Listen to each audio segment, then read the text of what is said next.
Yeah.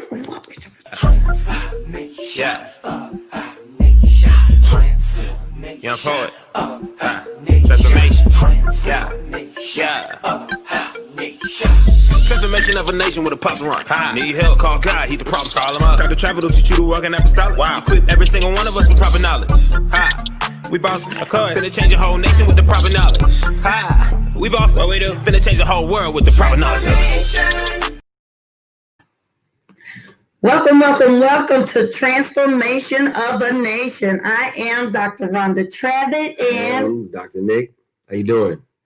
We are here tonight talking about relationships during COVID, before and after, married, single, and divorced. So you might want to hit a friend, hit your share button. It's on podcast, and we're also streaming from YouTube Live.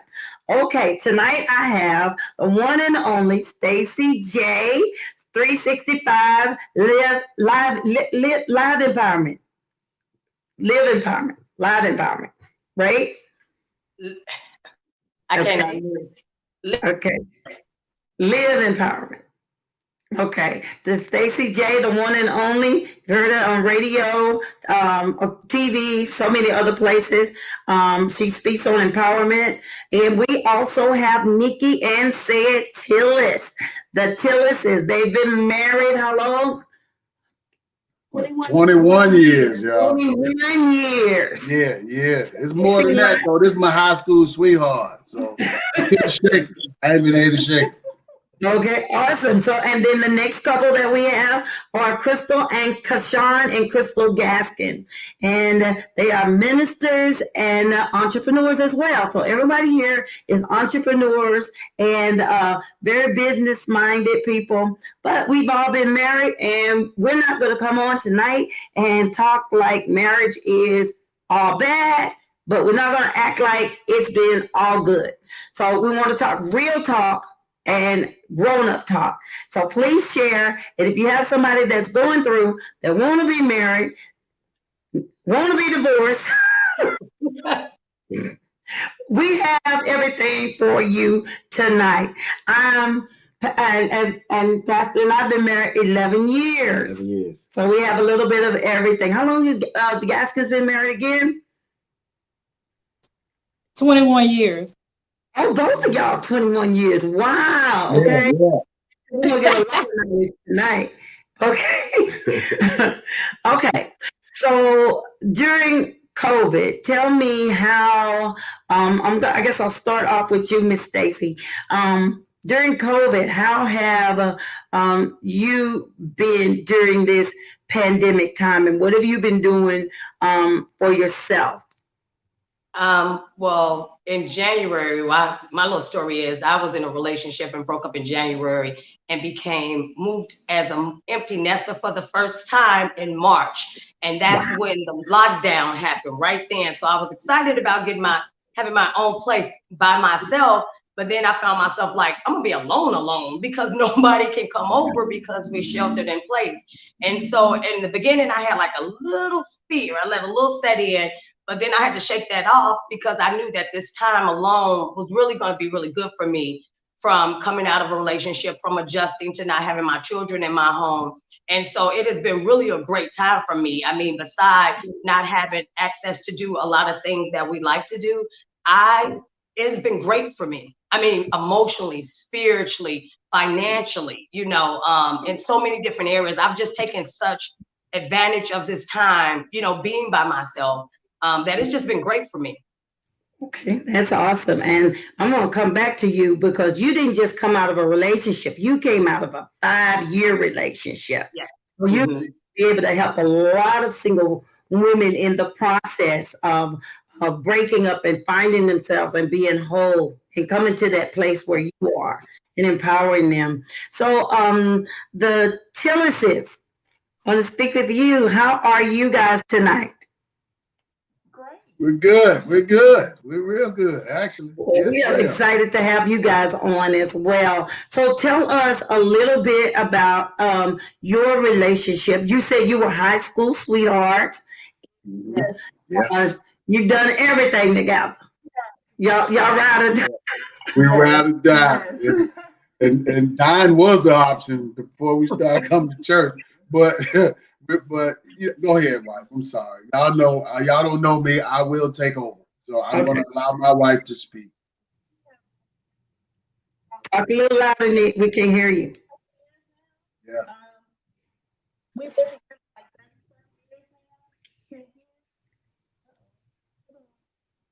Can y'all hear me? I hear you well, but I can't hear you. Well, I'll just talk, man. She trying to say what she trying to say. We've been together forever. We've been together 30 years plus, literally. I was 15 years old. She was 14. So when you fast forward the clock 3 years and 3 kids and 30 years to a COVID situation, it ain't much we haven't done. You know what I mean? I mean, it ain't from the good to the bad. It is not much the Tillers family has not gotten into. So this was, I think, the first time we got a chance to spend time as a family. Because I say that just in reference to all being in the same house at the same time. For a length of time. I think I can.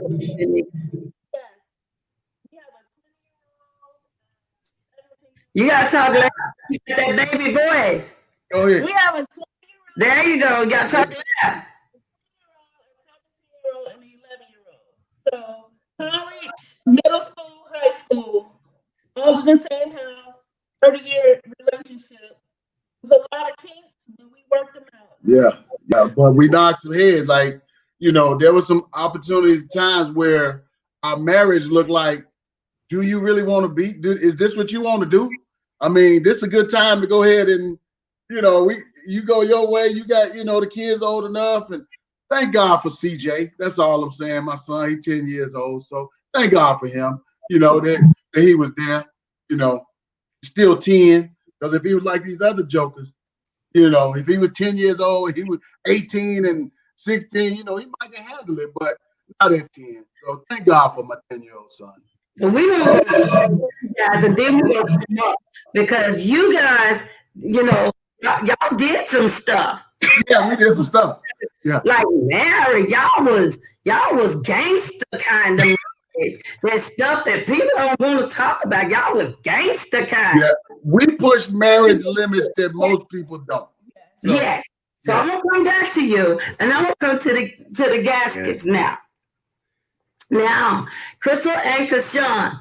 Now, you guys been married 21 years. You have 5 kids, and all of them are grown except for 6 kids, except for the twins. And the last set were twins, and they're 13, right? Okay, so 13. Okay, how has 13 years old? So talk to us about 21 years and what did that look like for you guys?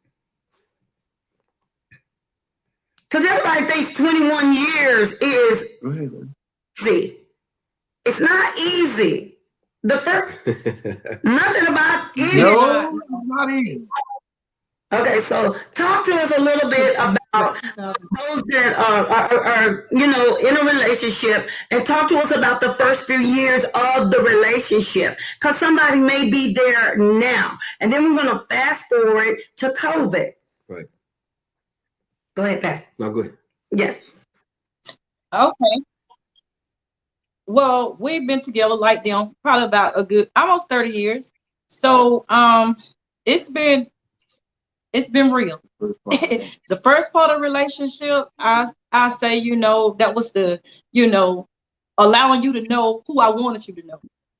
Pretending to be, a lot of stuff that really wasn't me.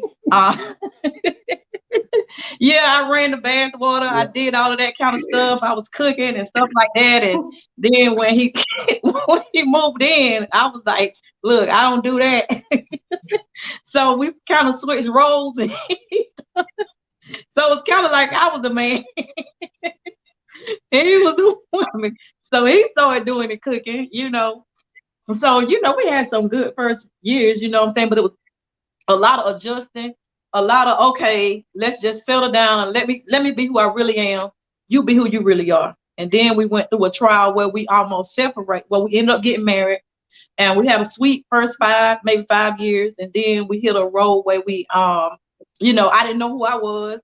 I was trying to get used to who he really was, because he was really the person that had been raised up in church and reading his Bible, doing stuff like that. And I'm the type person like, what are you doing? I'm slamming the doors, trying to get his attention, just all kind of stuff like that. So it's like I knew the God of Sean. So I didn't really know, I didn't have no identity. So he was introduced to who I wanted him to know. So it took some time for him to know who I really was. And then I started being comfortable. He made me be comfortable, you know, expressing who I really was. Like, look, you don't have to do all that. You know, I had a couple of kids before him. So my mother had them. My grandmother raised me. So my mother had the kids. And so he was like, you know what, that ain't cool. You know, you need to go get your kids. I don't know what you're doing. So he kind of taught me how to grow up. You know, they say, you know, a man can't teach a woman, you know, I hear a lot of women say that, but he taught me a lot of stuff. And he taught me, you know what I'm saying, to be comfortable who I am, you know, who I really am, instead of trying to be who, you know, I was trying to make him thought I was. So he was like, you know, we don't have to be the traditional couple where, you know, would a man do this or the woman do that. We're going to work together and we're going to ride this thing out.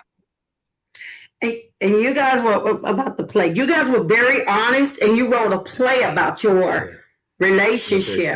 Yeah. What was the name of the play? And tell us just a little bit, because I got a lot of people on here, and I want to get to everybody tonight. It's a little bit about you and why you wrote it.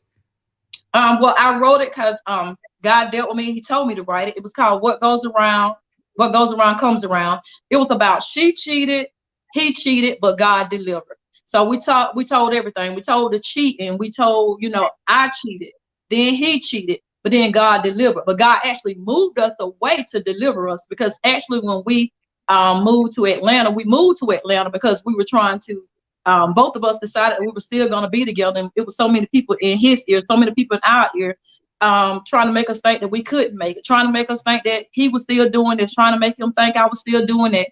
In the middle of it, I had twins. So, you know, those are not sure. So we had to go through all of that. And we ended up and we moved to Atlanta in 2008, where we met Dr. Rhonda Travitt and Pastor Nick Travitt, the church family, restoring the years. And that, I mean, that's it. That's when our life changed. That's when we really got real. You know, we were, I tell people I was saved, but I wasn't delivered. I didn't understand the depth of it. So when I got to restoring the years and started pulling the layers off, and, you know, awesome leaders, you know, just worked with us, accepted me for who I was, accepted him for who he was, and, you know, just snatched our mask off and let us know, you know, y'all, that ain't what y'all, you know, y'all not doing good. That was the word that we got. Y'all not doing good. Y'all in here with your legs crossed with this and that. So the whole mask got, you know, snatched off. And so God got to the core of who we really were, and being there, it made me comfortable in who I was, to let people know it's okay for people to know who I am. People will love you for you, and not who, you know, you think people want you to be. Because I've had a long life of trying to mask up, trying to make people think, okay, I was this or I was that, or you didn't really hurt my feelings, or, you know what I'm saying, like I'm some kind of superhero. But when I got there, I found out that, you know what I'm saying, no, you're gonna sit here, you're gonna get healed, you're gonna get delivered, I'm gonna love you, I know all about you, you know, I didn't have to fake. So I didn't have to fake. I was there and just got to be real. And so now it seems like we just got married. All right. All right. I know we have a nice blend here today, so we're gonna try to balance between the relation and the single, so we're not leaving anyone out. But I know earlier, prior to the show, Ms. Stacy, we were having a conversation about some things that you had experienced and gone through, and we'd also had a show probably Monday, my wife and I know Sunday at midnight, talking to some singles, and you kind of made some very valid points about just the importance of, you know, after the relationship, you know, kind of when it's all said and done, when it's over, that process of kind of finding out, you know, who you are, flowing through that moment. I mean, really, how important is that? Because most people, that's just not what they're looking forward to. It's too much to be alone, you know, especially after you've had that experience of what it's like to be in a relationship. Nobody wants to do that after, you know, for whatever reason, it doesn't work. So I mean, so what is your response or your reply to that? Like, why is that so important to you? Well, if I could back up a little bit, is I think a lot of stuff comes from how we were raised. What was our experience? What did we see? Was our parents married? We were told you grow up, you get married, you have children, you get this white picket fence.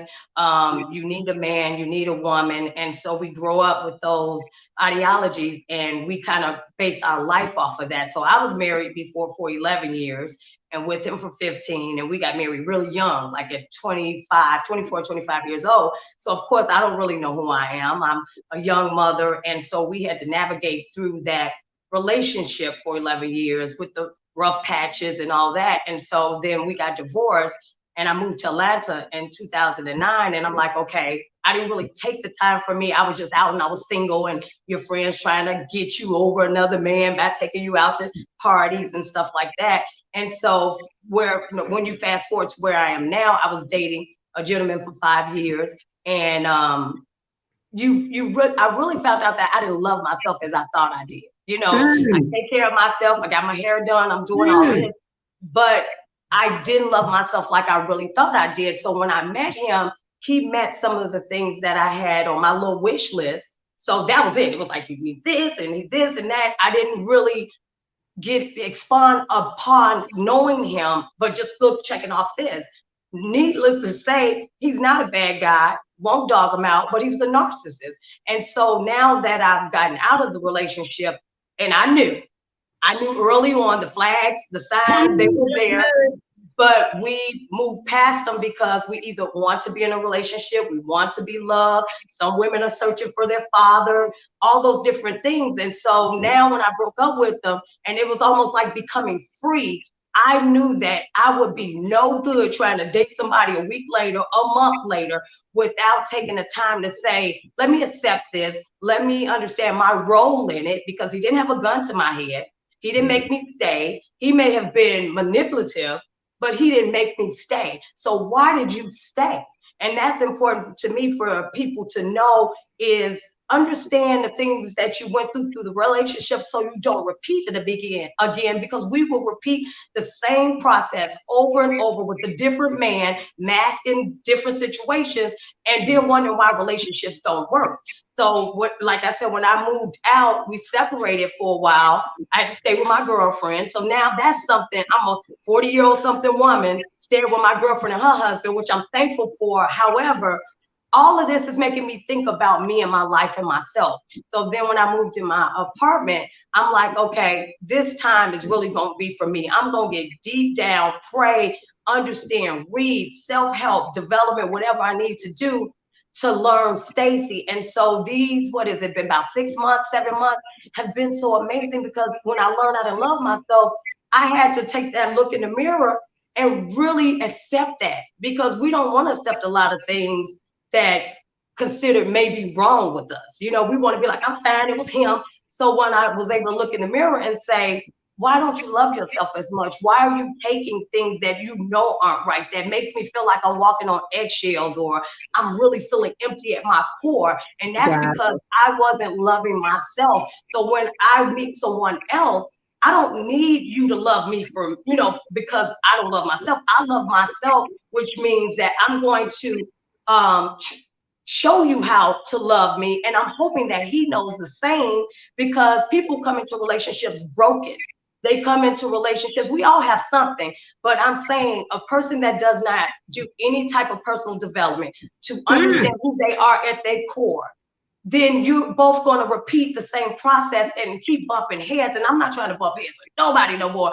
I am just trying to at least have new problems. You know what I mean? I don't want to deal with the same nuances that I've been dealing with before. Can't communicate. I'm going to sleep in the other room. I got to go to my girlfriend's house. I don't want to do that. I want to be able to say, hey, babe, this is getting heated. Let's take 10. Let's go, do whatever, have a drink, whatever it is you need to do. Let's stop that and come back together and figure out what our issues is. So I think that me being single, I'm happy to be single right now. I welcome who God has for me. That's the key, who he has for me, not me picking them.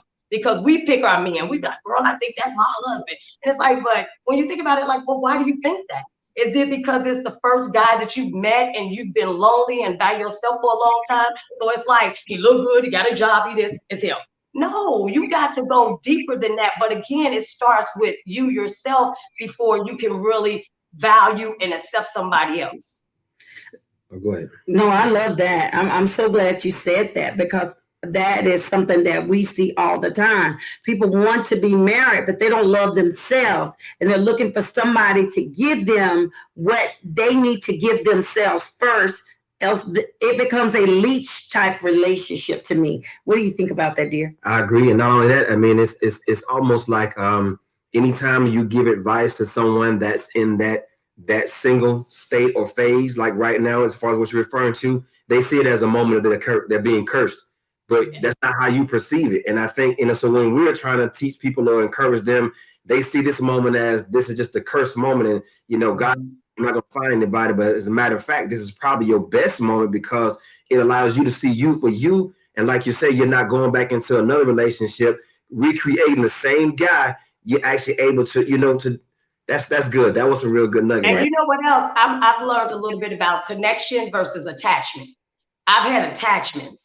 I haven't had a connection, because connections power each other. Attachment is more like a leech. And so because when you have two broken people, we're searching for things from each other that might have been from our childhood. So for him, when I look at his past, which I empathize with him, you were trying to build what you didn't have as a child with me, and you're forcing me to do this with you. And I'm like, that's not how this should be. Like, if your mom and dad wasn't there and now you're like, we want to have movie night on Friday night, and it was forceful, it wasn't loving, and it wasn't kind. And then for me, I'm a daddy's girl, so I wasn't looking for my father in it, because my father was very clear about loving myself, but I had an unemotional mother. So sometimes it's not the dad, it's the mom, so it's not until where we at 2020, it was 2018, that I had to have a coming to Jesus moment with my mother, because I felt like my dad was older, he passed, I was devastated. However, I knew God was saying, you need to get this right with your mama. You know what I mean? You got it with your dad, you need to get it right with your mother. And at some point, I was crying every day. I couldn't watch like mom movies and stuff because it made me sad. And then one day I just called my mom and said, hey, if I asked you to come down here, would you? Because she's never been here, and I've been here 11 years at that time. And she was like, wow, what's up? And I said, I need you. And she said, I'll come. And then from that moment on, we were able to bridge that gap. So there's a little pockets in our lives that affect relationships. And until we address those, we still repeat, those different things. Like my mother not being emotionally available. Am I looking for a man that's going to just really be emotionally available for me? And so those are the things where you learn to feed yourself and love yourself and emotionally love yourself and know who you are and be okay by yourself. I just think it makes it even better. Because I have friends that are single. They're like, girl, I want to be married. I want kids. I want this, and I get it. But it's a desperation. And I'm like, you might marry anybody then. Right. So, yeah. I like that. That's some good advice. That's so good. That's good for married and single. Thank you, Stacy, for that. I'm gonna go up to the Tillises. I want to talk about when you've been married and you're tired. I want to speak to both 21, year couples. I'm tired. It's good, but when you begin to wonder if you love this person anymore, and am I supposed to be here? How do you get past that phase? Because that is a phase. We counsel all the time. It's something. And a lot of people, you'll see them 25, 30 years in, and they decide that they can't be together. So us about that, when you came to a phase where it just wasn't what you wanted, Like enough is enough. Enough is enough. And how did you think? Been there. Yeah. Oh yeah, been there. I'm gonna let my wife speak. You want me to go? All right, now. I said getting to that place, I think is natural. I believe it's as we grow differently. My wife, her growing and coming into herself, meant something totally different than I expected, you know. And with me growing up, I didn't know I was going to be this type of guy. I didn't know. And I say that relative to the way that my life has taken the turns of going out of town, traveling for work. You know, I was a barber, steady 20 years, just standing in a chair, in front of a chair, cutting hair. So when you come to this type of place where, man, there's a whole nother world open to you, and your home life is still the same. So everything else is new, but my home life is constant.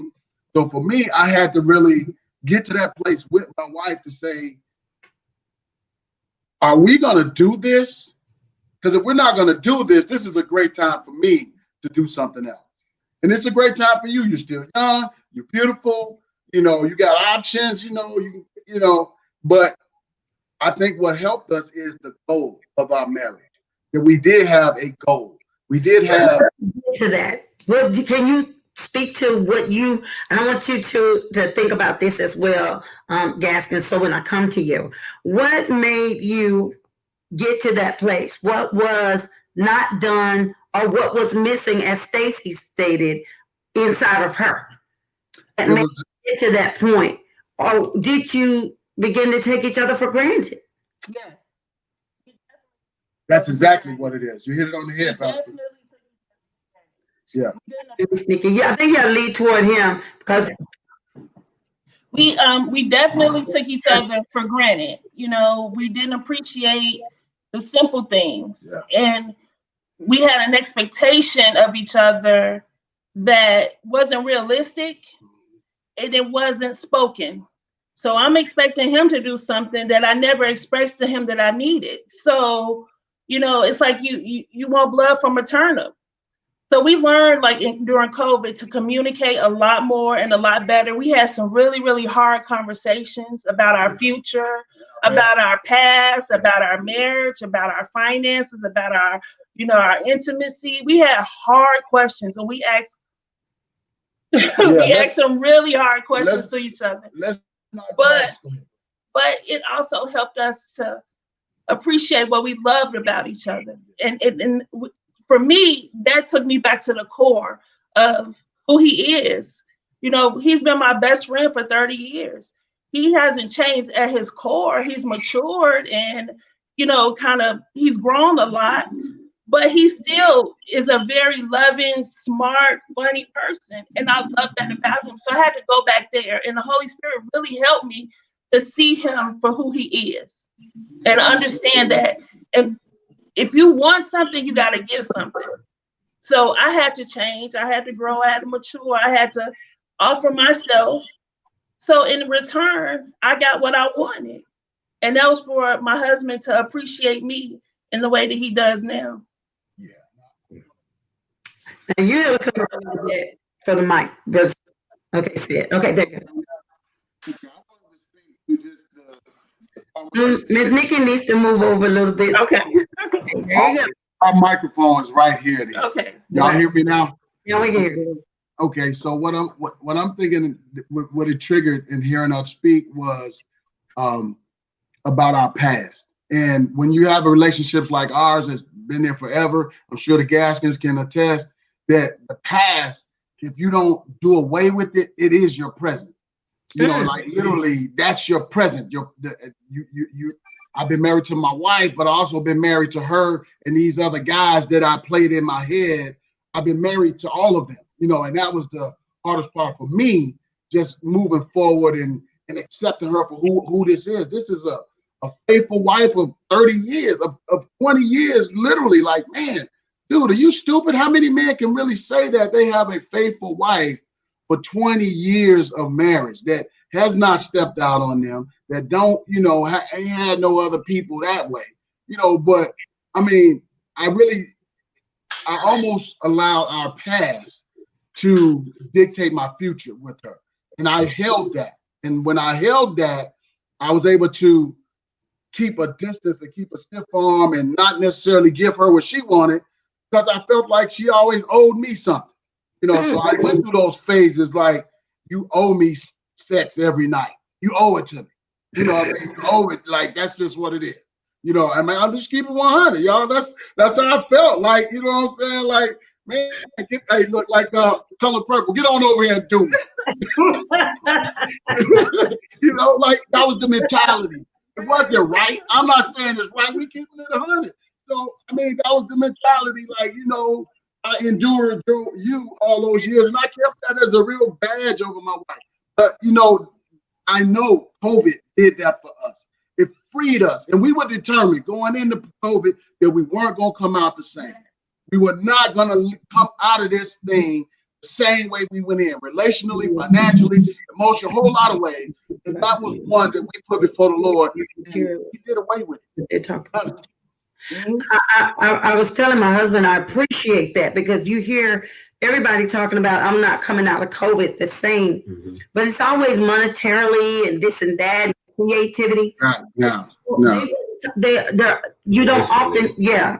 They're not referring to relationally. You know, you hear the finances, you hear the part of improving them to where make their living better, their living quicker, drive.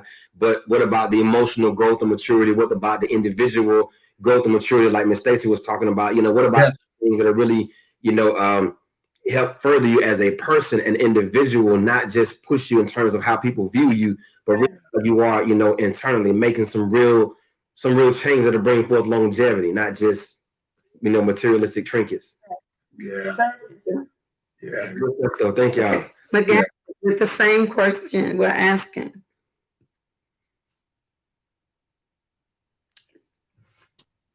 Okay, Pastor, can you ask the question again so I can make sure I hear it and understand it correctly?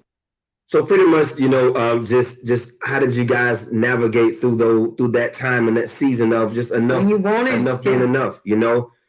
You have so many years invested in, you've done, she's done, you know, but just kind of being able to view that person for, you know, for whom you said I do too, and being able to view beyond maybe the mistakes or whatever. But how did you, you know, what was your, you know what I'm saying, your tactic? How did y'all rekindle that? Yeah, and navigating through that. Well, I think when we got to the point where we were about to throw in the towel, it kind of forced us to a place where we actually had to really talk about some situations from our past that we never had gotten closure on.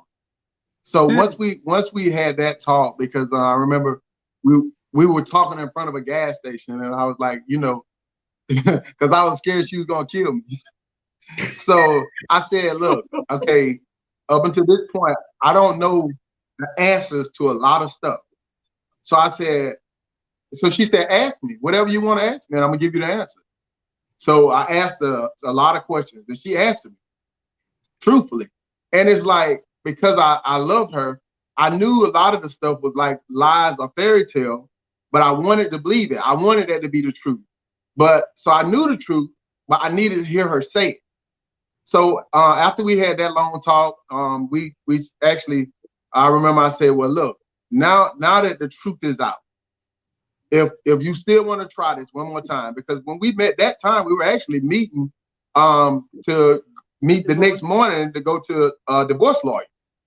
So I said, if you want to, because now we got something solid here in that place where there was fiction. And I said, if you want to, let's try it again. So she said, okay. And so then we started to plan our trip to move to Atlanta. And it was still turbulent then, because I had to deal with the truth that I had just now heard that, you know, had been so far, I knew, but it was far from me at that time. So alone, I had to deal with this stuff. And I find myself constantly like bringing it up, like, you remember, what was this? So I think it came from counsel, where it was like, okay, if y'all gonna stick with this, y'all gotta bury the past and focus on, you know, the future. And so, but I still had to deal with a lot of the same thing Miss Stacy J and Brother said and Miss Nikki said. I had became accustomed to a concept of marriage. And what I mean is, okay, everybody has an idea of what marriage is and what they think marriage looks like on a day-to-day.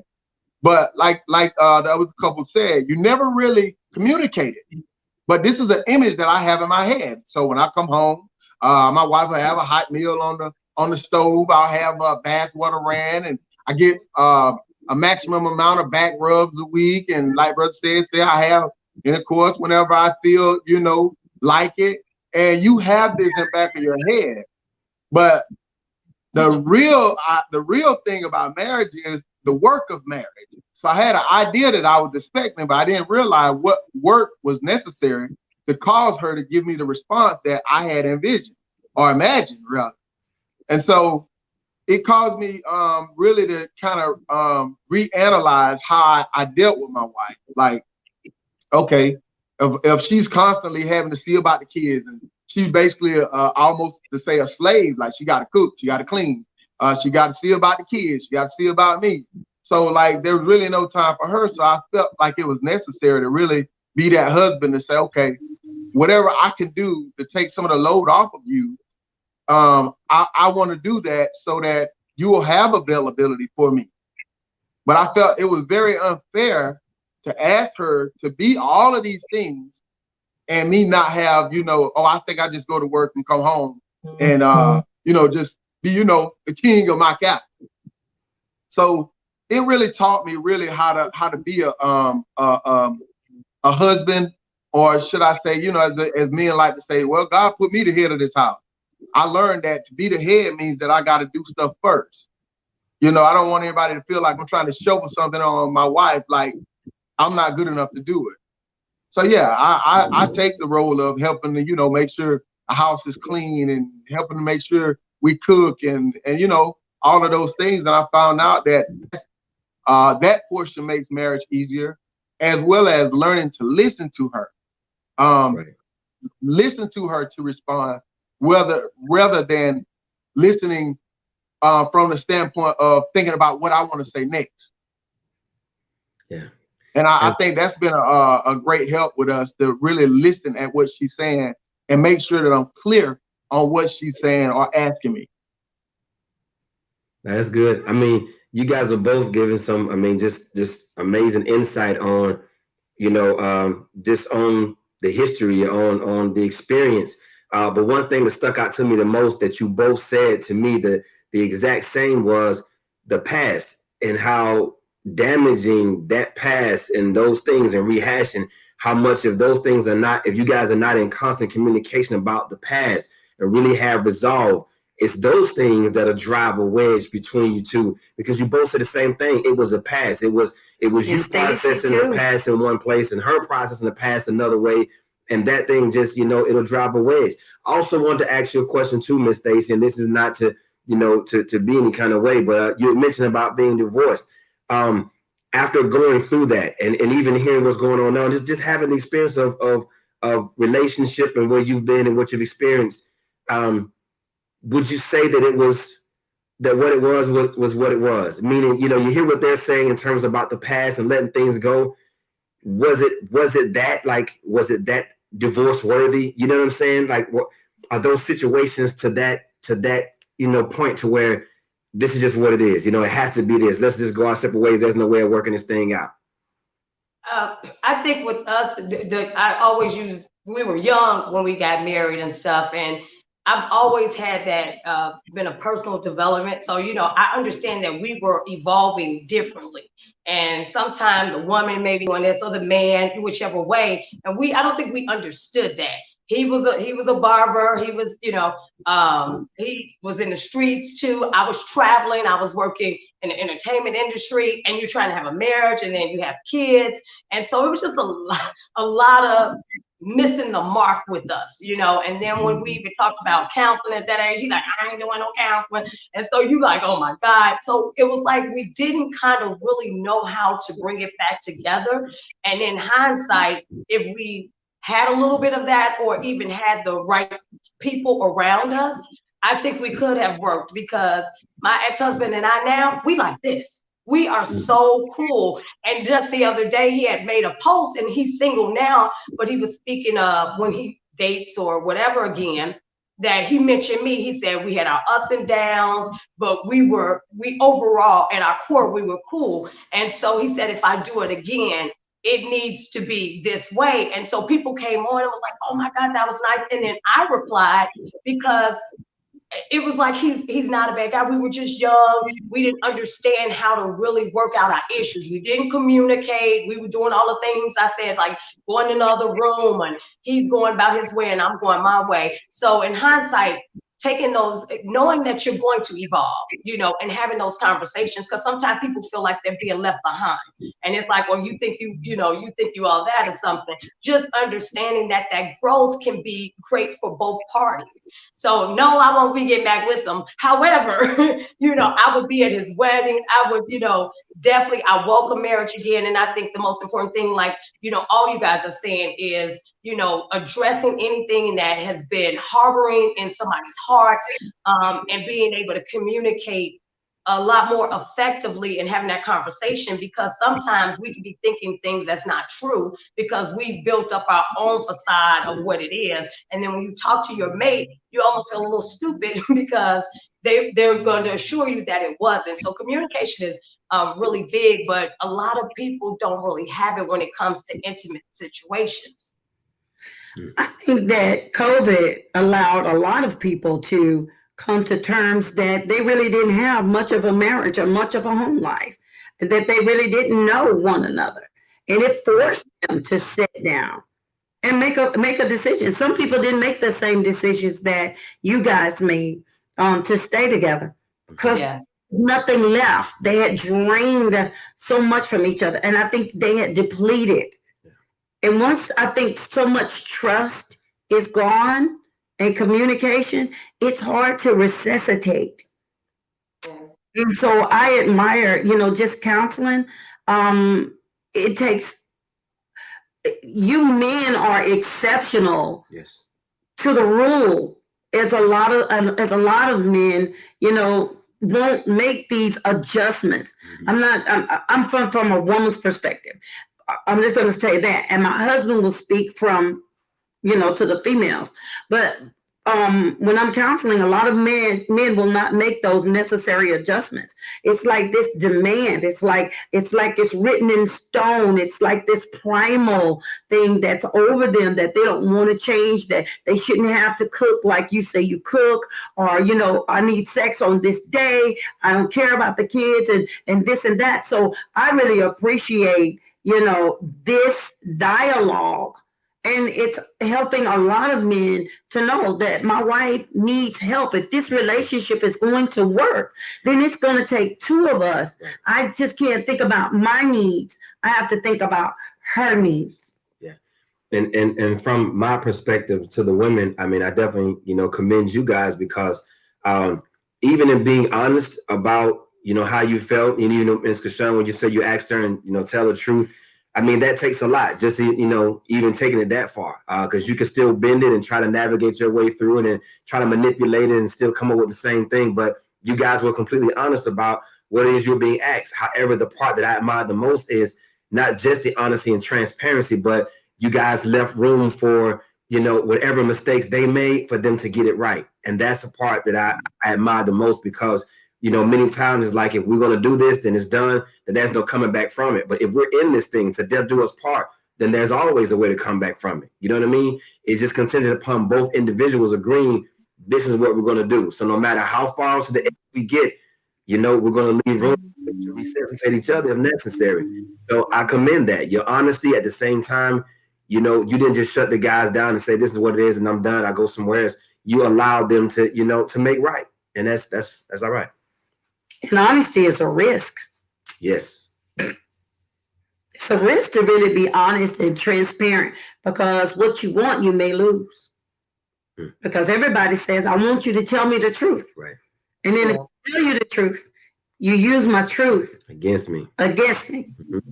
So you guys are amazing. I mean, I'm loving this discussion tonight, and I think a lot of people are some of my favorite people. Big shout out to brother and sister. They're giving me hope. Yeah, I mean, and I think Stacey, I was just talking with someone walking, and her objective, she wants to be married, and it never gets past the introduction before you're thinking about getting married. Can you speak to that part? What is it that we jump from, the women jump from the dating process or even trying to date, and even the flags? There's so, at a certain age, these flags. You don't even play with those flags. So speak to those. I think that some women, well, I have friends now that they've been single longer than I have. So I get it. It's like I've been single for 3 years. You want somebody, but the ones that want to be married, it's like do or die. Like if I meet a guy, he needs to know I want to be married. And I'm like, that's fine, but he might not be the guy. So you just, what happened to getting to know somebody, dating and those things, or the biological clock is ticking and women want to have kids. And so that becomes their motive of pushing it. And I'm like, but you don't know people. And that's in the time that we talked about growing in COVID yourself. Like when I get up, I do my meditation. I don't turn my TV on, and it helps you to really hone in, on what those needs may be. You know what I'm saying? Because like when my girlfriend was like, she see me, I go out, but then she's like, I want a man. And I'm like, but like, do you know what type of man you want? Do you know what type you're trying to procreate with somebody? Like I look at relationships now as you're dating as investments. Like when you go buy a car, you don't be like, give me that one. I don't care what the gas mileage is, what if it had airbags or whatever it is, you just want it. But instead of saying we're both investing in each other, the man too, he should be feeling that same way. If we're talking about building something together, creating a family or creating a long-term life together, then we need to take a different approach to getting to know each other. And that's why I'm rewriting what relationships look like to me, because I realize I'm looking at my mom, my dad, my cousins, my this, the auntie, Uncle Tony, and different people. And like you said, is that what does it look like for me? What do we want in our household? What do we want our relationship to look like? And so starting off with me being by myself, I saw something the other day said, I'd rather have nobody in my bed than the wrong spirit in my bed. Some people just want to have a body next to them, somebody to just say, I have a man, or I got the ring, or relationship goals. And I'm like, it's so much more to just having those titles, and now you're in an abusive relationship or a mentally abusive relationship.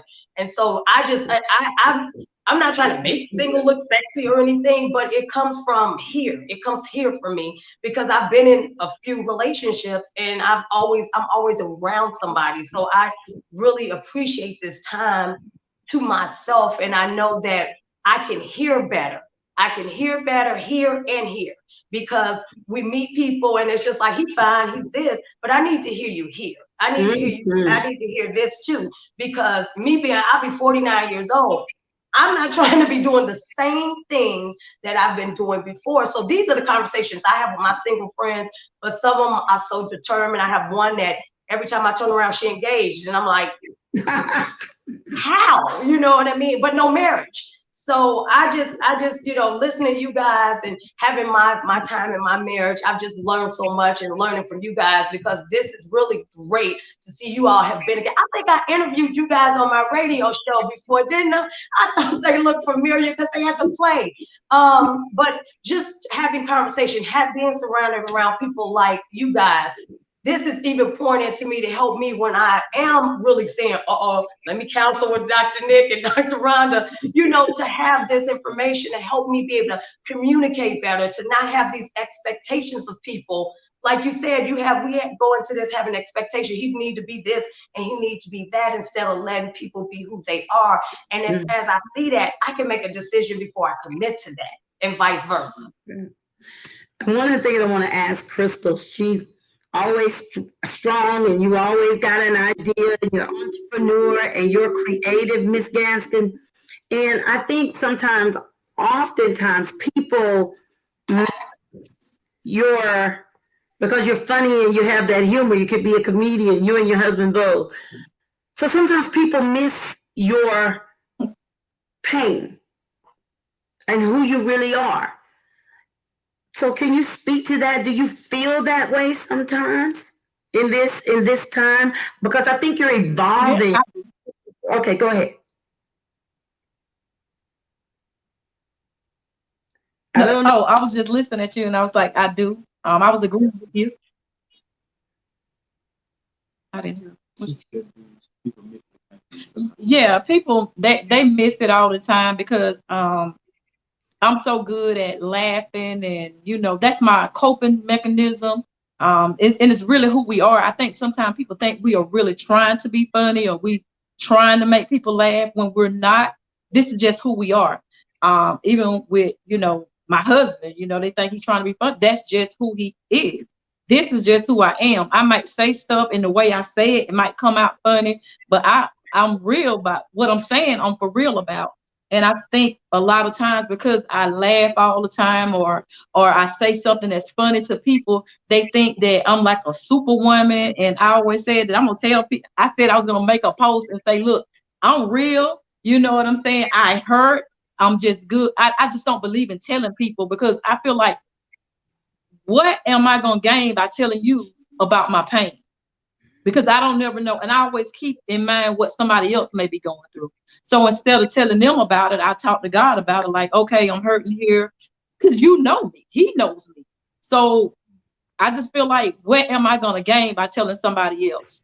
So it's not that I'm trying to fake or whatever, when it comes down to it and people start trying to pour too much on me, I'm learning to say, look, I know you probably don't know this, but I got something going on myself.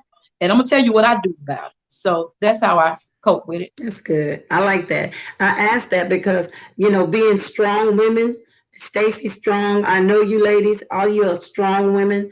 And oftentimes people don't consider, they'll tell the strong woman everything, but they don't think that you hurt to the magnitude that you hurt sometimes. And sometimes our pain comes behind each other because we are strong. So people think that you can deal with this again and again and again and again and again. So that was one of the reasons I asked that question. I want to ask a question to the men also, because I know you guys and I've had, the pleasure of knowing you. How would you say that you deal with, I'm trying to figure out how to word it. Society as well as tradition says the man is supposed to be a certain way. And oftentimes in the household, once he puts his foot down, regardless of whether being right, wrong, and different, that's what it is.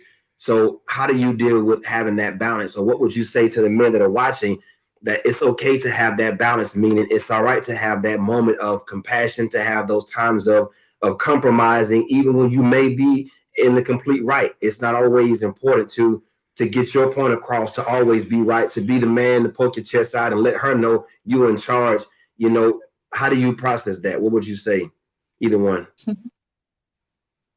Well, I say this, Pastor.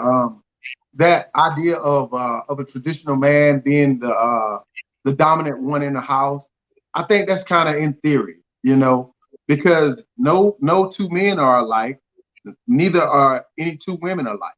So I think it boils down to knowing who it is that you are involved with or in a relationship with, and understanding them and how they process and how they, deal with situations. And you basically have to, have a great dialogue so that you can get all sides of the story. Because many times, me and my wife, we go through situations and I'll feel very strongly about it a certain way. But after talking to her, she'll say, well, baby, have you ever thought about if we do this, then this could happen? Or what if this happened? And then, I had the opportunity to try to look at it from that standpoint and say, you know what, I didn't think about that. But if we do this like this, this will be the benefit of it. So I think it comes down to basically really being able to dialogue why I feel so strongly the way I feel, and understanding why she feels so strongly the way she feels, and being able to kind of just come to the place in the middle. Now, there are those times when we don't really agree on it. And like Miss Stacey J said, we just kind of leave it alone. And we'll come back and revisit it later. Or sometimes I just walk out and say, okay, we're going to just let God be God. And he'll show who was right and who was wrong. Because after a certain point of talking, you realize I'm not going to get through to you. And you're not going to get through to me. So at that point, once you come to the realization it's not going to happen, I'm not going to be angry with you, but I will walk and say, okay, we'll see. And then when we see, then I say, okay, you saying something about something. And I just really want to point it out at that point that This is what I was trying to tell you the whole time. And sometimes my wife, she'll get me. But most of the time, the man, all right. But I think that's very critical though. In being a man, to know, that my wife is a smart lady and she has very great ideas. And she has a brilliant mind. So I can't overlook that because Billy says she's a help me. So she's gonna help me. And ultimately, if I fail, this is the very woman that's gonna be here to help me up. So I can't damage her in the process and then expect her to help me. Oh, I love that. Oh, I did too. Yeah. Good. That is good. Okay, brother said I love that. That's good. That was good. This is good, man. That was a counseling session right there, man. God, thank you. I'm growing from that. Thank you. I'm enriched.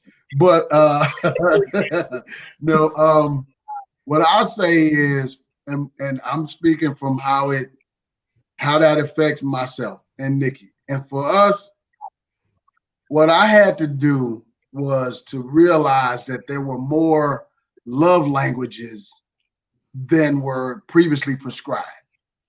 Like, we all have, I don't know who came up with them, the touch, you know what I mean? The touch, the gifts, and that's kind of set in stone. Like your wife's, her love language have to be one of those. But and in that, one of the ways that we kind of set ourselves up as, as long as I'm meeting your love language, then you should be okay. And I think the macho part, really, I had to lay that down because I really got into a position where I was hurting myself. And I understand that if I'm hurting her, I'm hurting myself. So when I start to understand her better and what really makes her tick, it became a lot easier for me to let her have her way, or for the role to be twisted that I don't have to be the man, because taken down is the strength as opposed to the bold stance that I was taking. Like, that's a weak person, because at that point, you're making no progress. You're making no progress in the relationship. And what I ended up doing was having to literally relearn my wife, relearn her. That, Pastor, you all know her story. She was a shopper. But one of her love language was gifts. But her love language wasn't necessarily just gifts, or she wasn't just necessarily a shopper, but she needed gifts from her husband. She needed to know that affirmation from me. And I never processed it that way. She's told me 1,000 times, but I never, during this time, I was able to put a finger on the reality that my wife does not necessarily like to shop as much as I think. She doesn't like clothes. What she likes is a gift from her husband. And, of course, that's jammed in there with some other stuff. Y'all should go into the play. Y'all know. But that was the part that I was leaving undone, spitefully, to say, we both are not going to shop for you. You got your problem. I can't do it. But I can't buy into that. But what went lacking was her love language. Even in the midst of her shopping, in the midst of her having her issue, her love language, I was not speaking. It was like I was speaking French, walking around talking to her, and she's not hearing me because I'm not really on a level that she could understand. But until I was able to do that, it changed some things. Okay, I guess I have a question for. Say it again. Say it strong. He loves me out of his love language. His is touch. So His is touch. Yeah. So he has too much touch and you have too much shop. Yeah. Right. Next question. I want to ask this for everyone on the panel. Everything that you went through, and you made a very good point about narcissism. So do you feel like in the relationship that either of you, with the descriptions and everything that you were you at some point narcissist? Because you were so consumed. Did you ever think about that for a second? I don't want you to explain it. It's just like, okay. I don't have to think long, Pastor. I was. He was a narcissist. Okay. Yes, ma'am. I wanted my way. and I was sort of real slick about it because I kind of made it feel like, you know, it should be that way. I had the way with words, unlike my talking on here. I got distracted. I do apologize, but I have a way with words to kind of make it seem like it's her fault. So Also, so you a narcissist but manipulative and manipulative. that's it, Pastor. That's it. I was a manipulative narcissist. Yes, ma'am. I could twist that thing up real good and play the victim if I wanted to. Yep. Wow. Okay, Miss Nikki, do you ever feel like in the relationship that you were narcissist? Wow. You said no. Narcissism at its best. No. No, not me. But you know, Yeah, okay. well, what I said, I did make everything very narcissistic. You know, and manipulative, and a little slick, and you know, what's the word? What do you say I am all the time? Pastor talks about it all the time. Anyway, I'll come back to that. But yeah, I was very. But God has really, really dealt with me on that. Both of us. We had to, you know, sit and really deal with each other. So it's no running away, no walking away, no, I'll catch you later. No, you in the house. I'll be right here. You know, you in the other room. So eventually, we gonna butt heads. So Okay. Stacy, do you feel like at any point that you were, you know, because sometimes when you're with somebody, you start to exhibit that narcissistic behavior as well. Yeah, and mine probably would have been probably a tit for tat kind of thing, because I didn't really know exactly what it was, and then I started YouTubing and Googling, and so because it was so much of it, then you just start playing the game too. You know what I'm saying? And then so now both of y'all doing it, but he was much better at it. But yeah, I would say that I probably exhibited some of that too eventually, because now it becomes a battle, you know, between you two. Like you deflecting, you gaslighting, okay, I'm gonna do the same thing, and that's not healthy. So yeah, I have. Thank you. Okay, yes. I love that. I love y'all's honesty. This is well, I'm not gonna say that, but very honest panel tonight.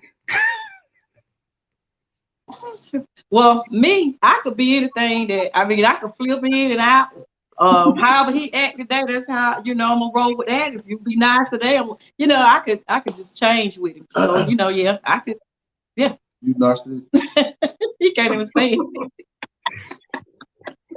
it. He said, "What is that?" I'm glad you said that. You Googled it and YouTube it, because I wasn't clear on exactly what it is.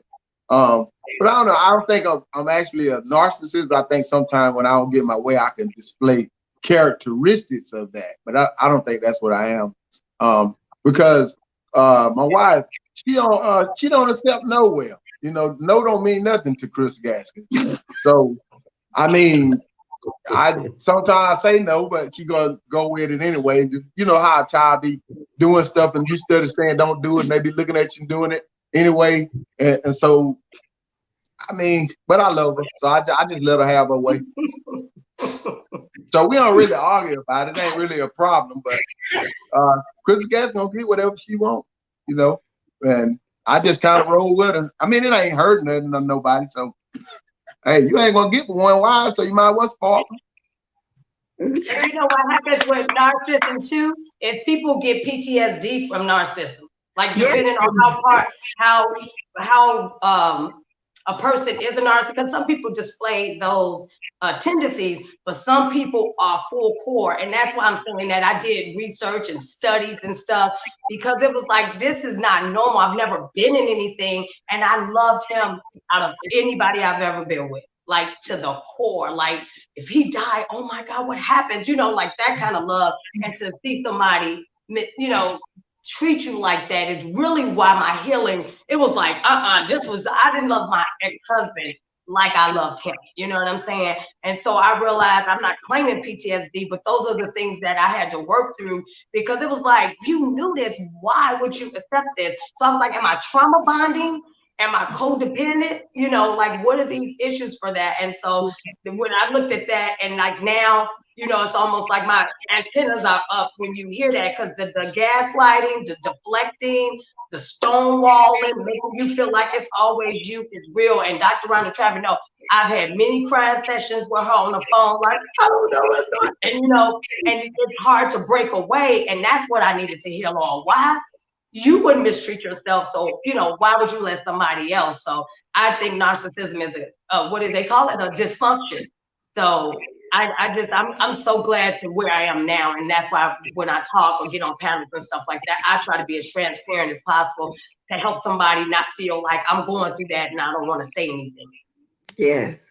I think I went through post-traumatic stress from a narcissist. And you had to deal with that. Yeah. I think that my husband had to deal with that. Now that we're talking about that, I'm just being very honest, because when somebody has manipulated your mind so much you think and feel a certain way about yourself, you're the next person that comes along. If you don't get healed, this is some good advice. If you don't get healed, that next person will pay for every mistake that narcissistic person made, and you will begin to see every action as and react to that. Talk, you know, didn't I? I mean, I guess I'll say yes and no. You know, I know when we first got married, that was one of the things that we said, that coming out of the relationships being what they were, that we kept reminding each other that you're not her, I'm not him.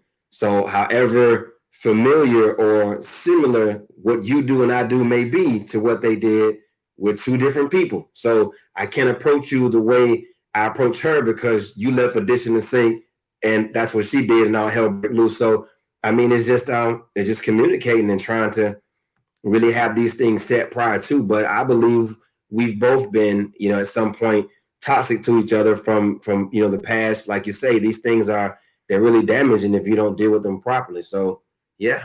I think people look at the outside and they don't know that you really battle. If from your testimony, where you came from, that in order to have a successful marriage or even to move on in success and empowerment, you have to address those things that really hurt, and have somebody there that understands. So my husband was very patient with me. He was very patient. You need somebody that's going to be patient and understanding and not judge you for the pain that you feel, and that you feel like you have to sweep that up under the rug, because so many times we feel like we have to sweep that pain up under the rug because that person is not going to love us, or that we appear weak. I want weaknesses as well as my strengths to be admired, not just my strengths. Because then when I'm weak, if I'm hurting, you don't know how to fix me. You don't know how to love that place. People should be able to love your strengths as well as your weaknesses, that place that hurts. Because all of us are not healed in every area. We're in the process of still evolving, and there'll be areas that will get hit that you don't even know that still hurt. Yeah. That's one of the things I believe. We'll get hit in areas that you don't even know still hurt. And it helps, you know. I love what we have because we are so different, yet we're very balanced. Because what he did not appreciate and what he may have made fun of, I honestly appreciate. You know, I don't get in front of men or get online and say these things just to appear a certain way. Like, I really do appreciate her flaws. I appreciate if she does gain weight. So what? Like, I'm in love with the woman. I'm in love with her. So those things are not a major issue like that. You know what I mean? I've always said this, is that when I look at life, I look at where I am today in comparison to where I was, there is no competition. So even her worst day is better than my worst day then. So I'm good. Like, I can endure this because I know she loves me, and that's all I've ever wanted. And she loves God. So everything else that may come or could come, that's minor, because I got the main thing that was extremely important. That's loving me and loving God. I'm good with everything else. Thank you. Yeah. I know. Oh, group hug. Yes, Some sir. days you just need to hear that. So I needed that today, you know? So it's Yeah. one of my little days. Do you guys have, okay. It was my pandemic day. You know, you have your mental health day. I think everybody, once a month, you take your mental health day. Yes, you do. That mental health day, I promise you, you'll have some mental health months. So give yourself that space to do that. So, and I thank you for that today. He didn't even know maybe what I was going through, but sometimes you have so much on business, and I think we were talking business and some things, Stacy and Crystal, and you want so much with the business until you don't realize you've neglected you. Yeah. So Yeah. I really thank you for that today. I thank you guys for being Thank such an y'all. awesome Yes. panel tonight. I know we kept you longer, Thank but you. people stayed on. Thank It was you. like this relationship stuff. I needed to talk. Oh, we need this, Miss Stacy J. So we're gonna have her back. So we're gonna have all of you guys back. And I Yes. thank you for the truth and truth, trust, and transparency. Thank you. The good, the bad, and the ugly that makes up a relationship and the healing. I thank you for standing. I thank you for staying. I thank you for breaking away. Miss Stacy, I thank you for showing women how that is possible and to be whole after the fact. I see you, girl. You looking good out on Facebook. She have her bathing suit on. See, sometimes I said, oh wow, maybe you can't lose weight because you're in that toxicity, right? Yeah, I've had a lot of people hit me, and this makes me feel good because I don't really post bathing suit, pin bathroom. I don't do that.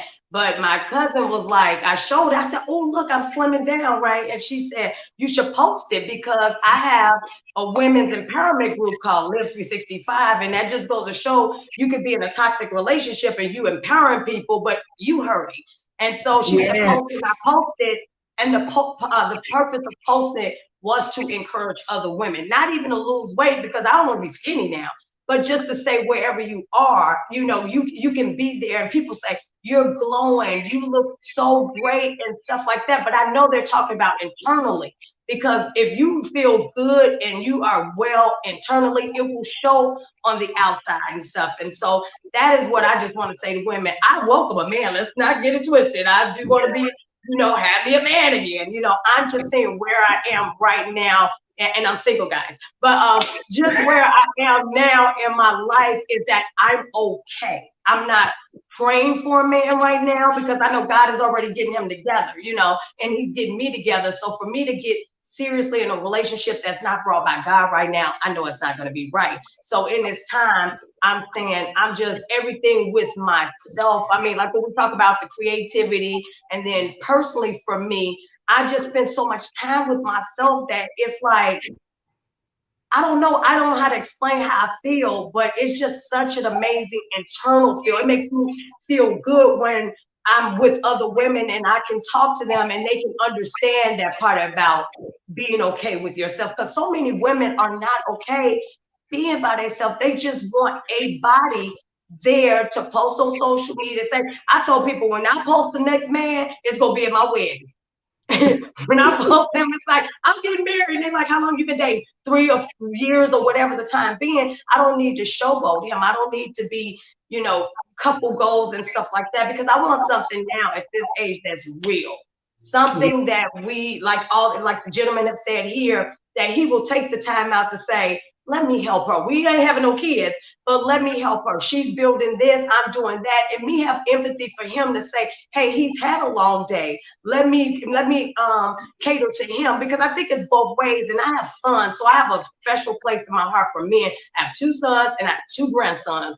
And so I understand a little bit more about men because I have boys. And so I want them to understand, like my son today, he's called himself dating. He's like, is it okay for me to introduce you to somebody? And I'm just telling him, take your time, get to know each other.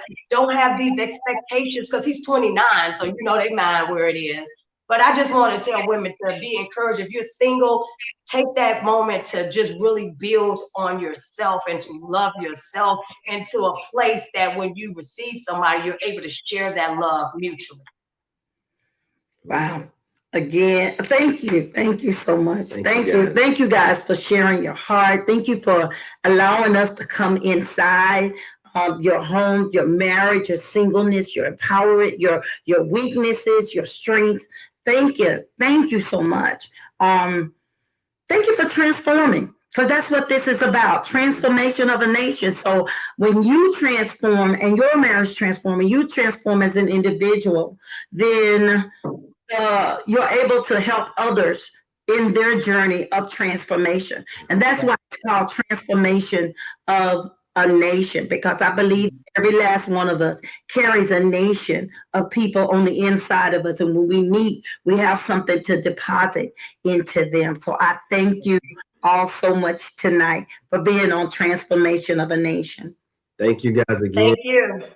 for your transparency. Most importantly, for just showing and being able to eloquently express it, that it can be done, that you can make it beyond opposition, regardless of how big it is and how small it is. You can make it through. Just contingent upon communication and just two individuals having it said, this is what it's going to be. You and I ride or die, and as well. So thank you guys. Greatly appreciate y'all much. And I'm sure meeting was blessed tonight. Thank you. Thank you. And guys, I do want you guys back.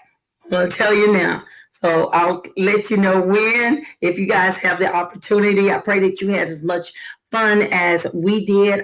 It's just such a grown-up conversation. I just feel like I had some tea and I talked with some real people tonight. So that was awesome.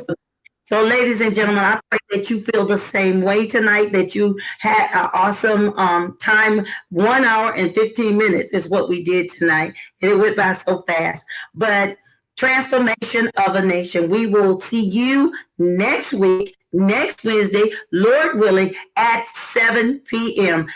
Take care of yourself. Take care of your relationship. We'll see you soon. God bless. God bless. Transformation of a nation. Good night. Good night. Yes.